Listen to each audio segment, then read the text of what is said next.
Last time out in Motegi, it was a battle between the championship contenders in the wet. Well, here at Phillip Island in the dry, the others decided it was their turn too, meaning that without a doubt we were given the scrap of the season. A very good afternoon to you from Australia at the magnificent Phillip Island circuit.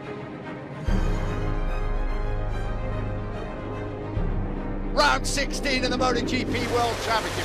Who will be king of the island? Great start from pole position by Repsol Honda man Marc Marquez. Jack Miller got away well from that second row. Miller looks like he's already up into second place as they sweep down into the Dewar corner. Marquez definitely got the whole shot. Andrea Iannone was away well too. But it's Miller now attacking Marc Marquez. Jack Miller leads the Australian Grand Prix. There's Andrea Dovizioso, the kid. I was the Ducati was Dovizioso. Oh, he's run wide. Mistake by Dovizioso going into the Dewar corner. Vinales has found a way up the inside of Marc Marquez. Oh, there's a touch there between Zarco and Marquez at turn number 4. Oh, Alexis Spargo's gone down. Alexis Spargo was on for a Spargo. Rossi's out wide then at turn 4. Rossi out wide. Here they come, almost 4 abreast. Down the Gardner Straight into the Dewar corner. Marquez is so strong here. He's absolutely superb at the southerly. They touch. Did he touch Rossi? They rubbed, yeah, they rubbed because Valentino Rossi lost momentum. That cost Rossi 2 places. Rossi immediately fights back on Iannone and back into 3rd place. Marquez is attacking at turn 4 and he's got through. What can Marquez do at the front? 6.5 laps ago. Rossi up the inside of Vinales at turn 10. Rossi then back into 2nd place. Where did Zarco come from there? Here comes Zarco up the inside. Oh, right across the front of Rossi. Rossi and Zarco get very close to touching again at turn 4. Zarco following Rossi. Marquez wins a magnificent race here in Australia. Valentino Rossi wins an epic fight for 2nd place. Vinales takes 3rd place by a 100th of a second. Zarco 4th. Dovizioso passed on the final lap by Scott Redding and Danny Pedrosa. What a crucial win by Marc Marquez.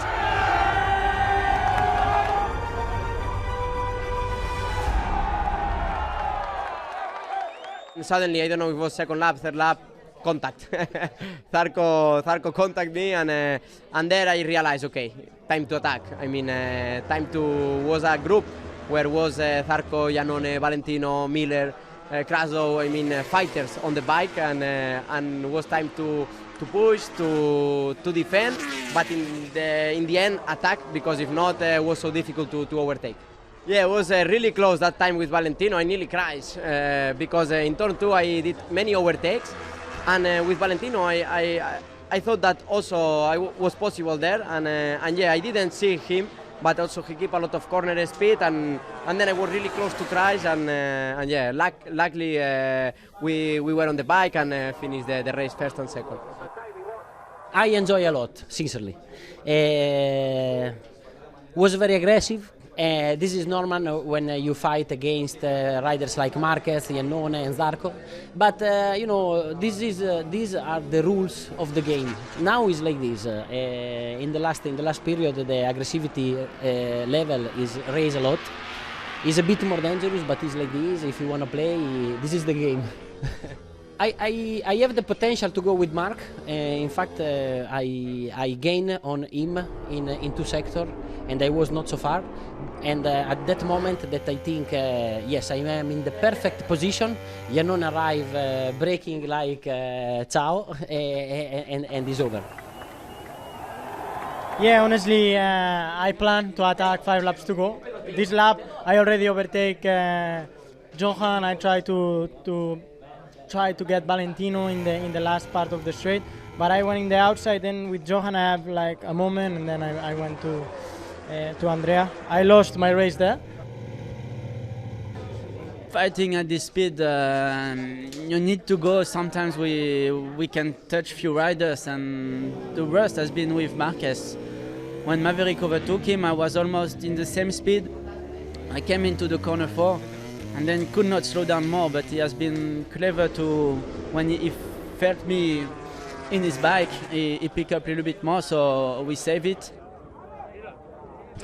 Yes, I did a mistake in first or second lap, I don't remember. I take a big slipstream and I was too fast when I brake and I couldn't stop the bike. That created a bad situation in the race, so everything became worse. But during the race I realized we didn't have the speed and what we thought, so this is the point, and we confirm the limit of the bike about the turning, unfortunately. This track is just about turning. And when you go in the race and you have to do 27 laps, you have to be okay in that point and still remaining that point, that limit from us. Well, not the kind of race that Dovi would have wanted. Now a 33-point gap to Marc Marquez. Technically, Dovi could still win the championship, but it is certainly firmly in Marc Marquez's hands. But one title that is firmly in someone's hand is the Moto3 title in Joan Mir's. Not only did he win the race, but also his first World Championship in his second only season. But it certainly wasn't plain sailing, as it had just rained before the race and had then started drying up. But the riders lined up with slicks, as it was ultimately declared a dry race. All eyes were on Mir and his only title rival, Romano Fenati. And as is usual in Moto3, well, now even in MotoGP, the fighting was fierce. Fabio Di Gianantonio made an aggressive move on Mir before crashing out a few laps later. The group of 10 riders at the front then just kept swapping places, with the lead swapping frequently thanks to the long slipstream down the main straight.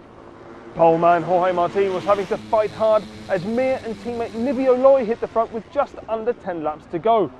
But the rain decided to appear, and the race was red flagged at just over 2/3 race distance, meaning that it was not restarted, and Mir crowned the champion ahead of Loi and Martin. A well-deserved title for a very talented young rider. In Moto2, the championship battle between Franco Morbidelli and Tom Luthi could not be decided here in Phillip Island, but there were still vital championship points on the line. The only thing was, Luthi had crashed heavily twice this weekend and turned up on the grid rather bruised and had a very tough job ahead of him.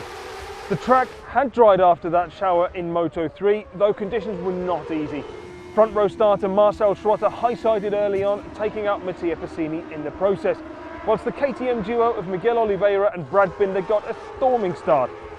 And as Morbidelli took the fight to the KTMs, especially Binder, Luthi was in trouble. He held on for as long as he could, though bit by bit was dropping down the pack. In the meantime, Takaki Nakagami was having a revival as he pushed his way up. The battle continued to the end when Oliveira had pulled a small margin, with Nakagami, Binder and Morbidelli behind. But drama for Nakagami as he fell, prompting Morbidelli to play it safe and not attack Binder anymore in second. So a first win for Oliveira and KTM, a first podium for rookie Binder and a vital third for Morbidelli. Luthi finished in 10th, meaning the gap with Morbidelli is now up to 29 points. So the MotoGP riders raced like Moto3 riders to celebrate Joan Mir's title and put on yet another fantastic show for the fans. Now the penultimate race is in a week's time in Malaysia, where the two other champions could be crowned. Will they do it? Join us then to find out.